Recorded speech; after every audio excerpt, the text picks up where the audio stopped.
Hey friends, and well, let me be honest, probably before this video is over, some of you will consider me as an enemy.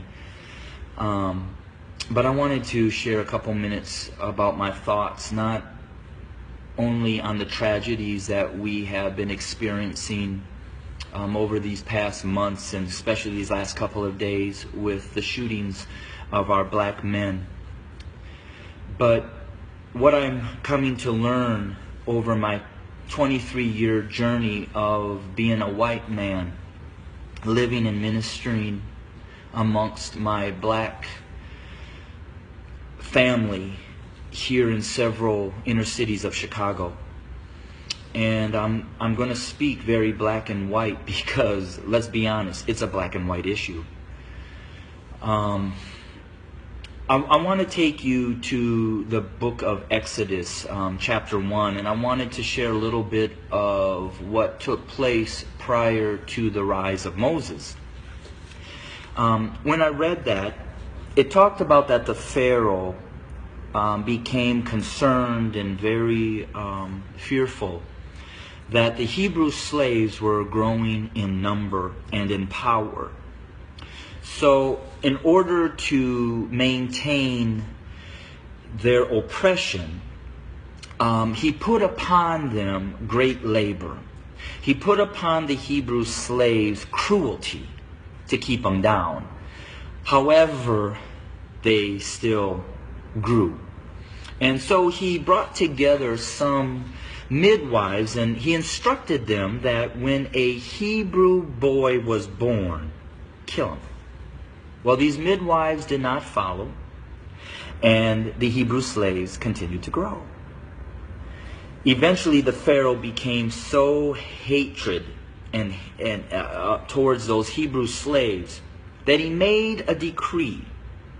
He put out an order that male baby boy Hebrew slaves were to be killed by casting them into the Nile River. Let's look at America. We brought blacks into this country as slaves. We never intended them to be anything other than a slave. But they began to grow in number and in power, and eventually they fought their way to some freedom. So we became even more cruel, and to keep our black Americans down, we lynched. But yet they rose. So then we used the welfare system, the criminal justice system, to keep them down, to contain them, to destroy them. But yet they rose, and they're rising. Then we built prisons and jails to hold them. Yet they rose. And so now we are doing exactly what the Pharaoh did at the end, sending out a decree: kill them.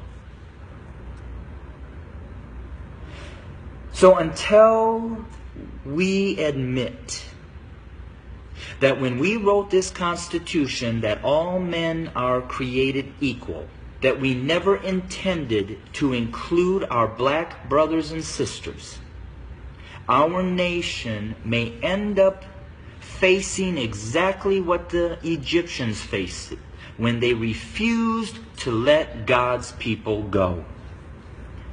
So I'm going to say this to my white fellow Americans, that the bloodshed that is on its way is not on the hands of our fellow black Americans, but is on our hands. We are the ones that are refusing to let God's people go. We are the ones that are refusing to acknowledge that we do not value our black brothers and sisters as equal individuals or equal Americans as us white men. And to my black brothers and sisters, the racial issues, as I've said, have been there from the very foundation. But why do we see it more? Because there's a shifting. See, us white men have been at the head since the foundation. But we've had a black president. And you know, we've done everything in our power to keep him from really changing things. Now we have another minority rising to the top, a white female. What does that say? Those of us who are white men who have been at the head are now starting to see and fear that we are going to become the tail. And we know what we've done to you. And so now we're fearful that you're going to do to us what we have done to you. But I will say this. I've lived in a black community for 23 years. I've never been treated the way that this country has treated my black Americans. So I call out my white Americans to say we better heed, repent, acknowledge, and change. Because if we don't, I just want to again say this. The bloodshed that we will experience is on our hands, not the hands of our fellow black Americans. I welcome your comments. I welcome your feedback. Hit me up on Facebook or go to my webpage at www.studio2911.org. Again, that's studio2911.org.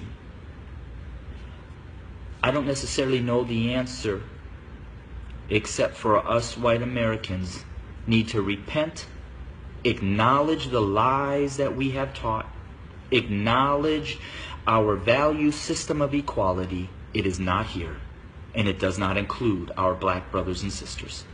And we need to change, and we need to change now. Thanks for your time. Bless you.